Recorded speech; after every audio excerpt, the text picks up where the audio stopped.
इस तस्वीर में दिख रहा इंसान शायद आपको एक बहुत ही साधारण सैनिक जैसा लगे। हंसता हुआ चेहरा, बहुत ही शांत आंखें, लेकिन इस चेहरे के पीछे छुपी एक ऐसी दरिंदगी जिसको कल्पना कर पाना मुश्किल है। अगर आप दुनिया के क्रूर तानाशाहों की बात करें जैसे कि स्टालिन और हिटलर, तो आप यकीन मानिए आपने ईदी अमीन को कभी सही मायनों से जाना नहीं है। ईदी अमीन की अत्याचार की लिस्ट इतनी ज्यादा लंबी है कि उसको पढ़ने के बाद आपकी रूह कांप जाएगी। लेकिन सबसे घिनौनी आदत, वो इंसानों का मांस खाता था। जी हाँ, कई बार वो जिन लोगों को मारता था वो उनके शरीर के हिस्से काट के खा जाता था। कई बार तो घंटों लाशों से बातें करता और कई बार उनके साथ जाके सो जाता था। शुरुआत में ईदी अमीन एक रसोइया था जो बाद में जाके युगांडा का राष्ट्रपति बना, और उसके बाद उसने अपनी देश के करीब 5 लाख लोगों को बहुत ही ज्यादा बेरहमी से मौत के घाट उतार दिया। और इतने से ही जब मन नहीं भरा तो इसने बहुत ही बड़ा कदम उठा लिया। इसने अपने देश की अर्थव्यवस्था को तबाह करने के लिए 90,000 से ज्यादा भारतीयों को उस टाइम में अपने देश से निकाल दिया। Still not yet independent. Uganda will be independent after the whole Kampala Strip is not full of Indians. Administration in those shops is run by the 1970 के दशक में युगांडा में मौत का दूसरा नाम था ईदी अमीन। उसने हथियार रखने के नाम पे बहुत सारी इमारतें बनवाई, लेकिन उन इमारत में कभी हथियार नहीं रखे जाते थे।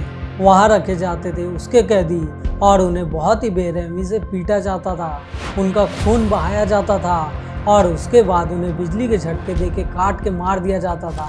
उसके देश में कोई भी बंदा बंद हो सकता था, उसका दुश्मन एक आम नागरिक या कभी कभी उसके अपने सैनिक। उसके पागलपन का अंदाजा आप इस चीज़ से लगा सकते हो कि उसने अपनी पत्नी को भी नहीं छोड़ा था। तलाक देने के 1 साल बाद उसने अपनी वाइफ को प्रेगनेंसी के हालत में जेल बुलाया और उसे वहीं काट के मार डाला।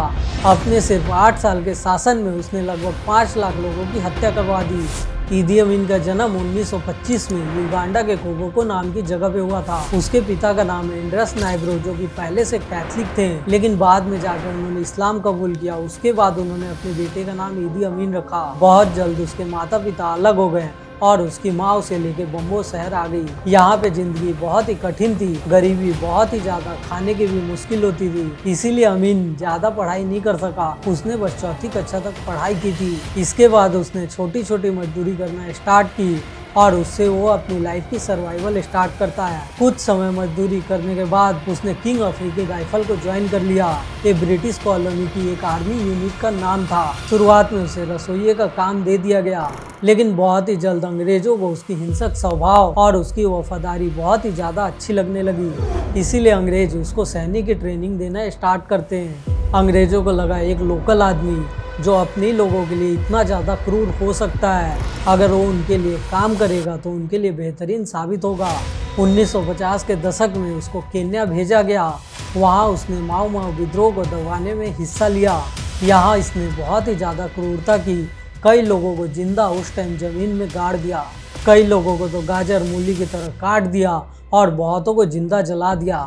इसी क्रूरता को देखते हुए अंग्रेज़ों ने उसे कारपोरल और बाद में सार्जेंट बना दिया, और उसके बाद 1959 में उसे वारंट ऑफिसर का पद मिल गया था, जो कि उस टाइम में किसी भी काले अफ्रीकी सैनिक के लिए एक बहुत बड़ी उपाधि थी। 1962 में युगांडा आजाद हुआ और उस टाइम मिलिटन अबोटो को उस टाइम के प्रधानमंत्री बना दिया गया, और ईदी अमीन को उस टाइम में डिप्टी कमांडर का पद मिला।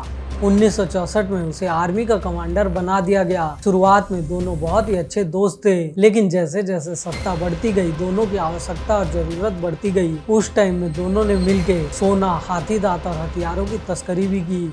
लेकिन धीरे धीरे अमीन की महत्वाकांक्षा बहुत ही बढ़ती गई। अब वो खुद सत्ता पे बैठ जाना चाहता था।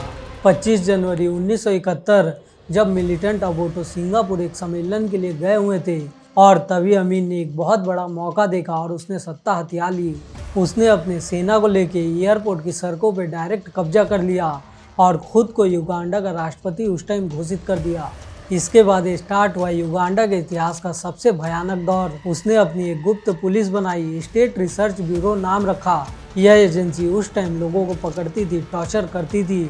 लोगों को उस टाइम गैस चेंबर में मारा जाता था, इलेक्ट्रिक टैंक में डुबा के मार दिया जाता था। कई बार तो 100 को नील नदी में डायरेक्ट फेंक दिया जाता था, जिससे एक टाइम तो आया कि नील नदी भरती गई थी। 1972 में उसने बहुत ही बड़ा एक फैसला ले लिया। उसने आदेश दिया कि युगांडा में रह रहे एशियन को देश छोड़ के भाग जाने का। The Uganda still not yet independent. Uganda will be independent after the whole Kampala Street is not full of Indians. Administration in those shops is run by लगभग 80,000 भारतीय और एशियाई लोग उस टाइम में युगांडा छोड़ के भाग पड़े। इस फैसले से युगांडा की अर्थव्यवस्था पूरी तरीके से टूट गई, क्योंकि देश की 90% बिजनेस व्यवस्था इन्हीं लोगों के हाथ में थी। 1978 में अमीन ने तंजानिया पे हमला कर दिया, लेकिन ये फैसला उसके लिए बहुत ही खतरनाक उस टाइम में साबित हुआ। तंजानिया के सैनिक ने जवाबी हमला किया और कुछ हफ्तों में कंपाला तक कब्जा कर लिया। ईदी अमीन देश छोड़ के भाग गया। पहले वो लीबिया गया, उसके बाद सऊदी अरब पहुंच गया। सऊदी ने उसे शरण दी, लेकिन एक शर्त पे कि वो राजनीति से हमेशा दूर रहेगा, और वहीं पे उसने अपनी लाइफ का बाकी का हिस्सा काट दिया। 2003 में मल्टीपल ऑर्गन फेलियर से उसकी मौत हो गई, और इस तरीके से इतिहास के सबसे खौफनाक तानाशाह का अध्याय खत्म हुआ। ईदी अमीन एक ऐसा इंसान था जिसके लिए इंसान का मांस खाना एक आम बात थी। अगर आपको ये वीडियो अच्छा लगा हो तो इस वीडियो को लाइक, शेयर और चैनल को सब्सक्राइब जरूर करना। मिलते हैं आपसे आने वाले अगले वीडियो में, तब तक के लिए बाय और जय हिंद।